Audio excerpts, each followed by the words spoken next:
Discretion is advised.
Sir, what happened? You feel bad about it?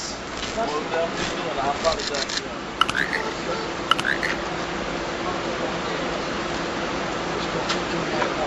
News 5 investigators have startling new information about the man who killed a 13-year-old girl in South Haven. We've uncovered the killer had already been arrested for another violent rampage on the same family, but was able to get out of jail the very next day because someone lowered his bond. Chris Luther has been relentless about getting this information out of DeSoto County and is live with what else he's uncovered. Chris. Conji Liz Hernandez tried to escape the terrorizing behavior from 25-year-old Travis Carnes Jr. She got a restraining order against him. She even moved away just to get away from him. But he still found her and her family. And now a 13-year-old girl is dead. Today, we asked police, did the system fail the Hernandez family? Court documents in DeSoto County tell us that Travis Carnes terrorized Liz Hernandez's family back in August before the murder-suicide on South Haven on Sunday. Court documents say Carnes was arrested August 9th for allegedly breaking into Liz Hernandez's home. He was arrested for felony burglary and arson. DeSoto County Sheriff's Office says the bond for Carnes was initially set at $250,000.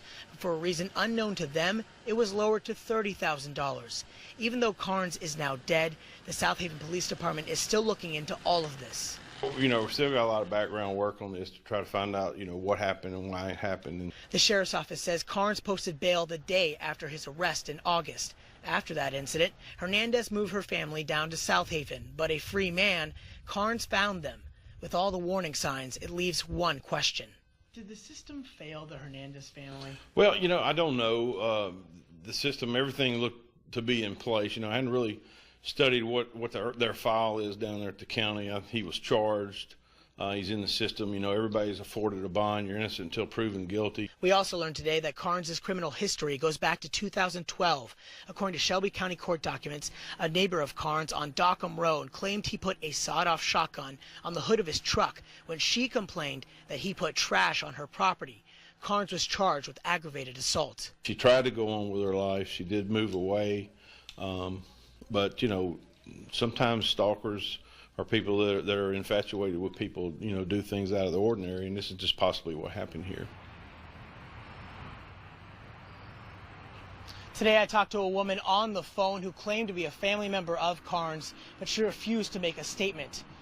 Live in Memphis, Chris Luther, WMC Action Breaking new News 5. details tonight. WMC Action News 5 investigators have uncovered a violent criminal past of a man who killed a teenager, then turned a gun on himself in South Haven. This weekend's rampage had our team pressing for answers. This murder-suicide investigation unfolding on Cedar Point Cove.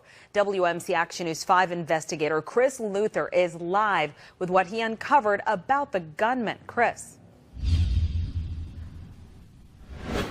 I've been working all day to get new information on this case, and what I've learned about the suspect in this murder-suicide, about his criminal history, is downright scary. Arson, burglary, stalking, and finally, the murder of a young girl right here at this house. A Sunday evening in this quiet South Haven neighborhood was interrupted with violence. On Monday, neighbors were still trying to piece it together. I've lived here 50 years. We've never had anything happen like that or near that in our cove. Sunday evening, right around 6 o'clock, 25-year-old Travis Carnes Jr. slammed his Jeep into the back of his ex-girlfriend's car. He then got out, went over to this window that is now boarded up, and slammed his body into it, according to neighbors. He then stuck his head in with a gun in his hand. I heard the gunshots and I was just shaking. And then I heard screams and, the mother ran out the house screaming for help. Carnes shot and killed 13-year-old Natalia Hernandez, then turned the gun on himself. Neighbors say the family living there had a restraining order against Carnes. They've had, problems with this guy before. He's already broken into some of their homes they've lived in the past.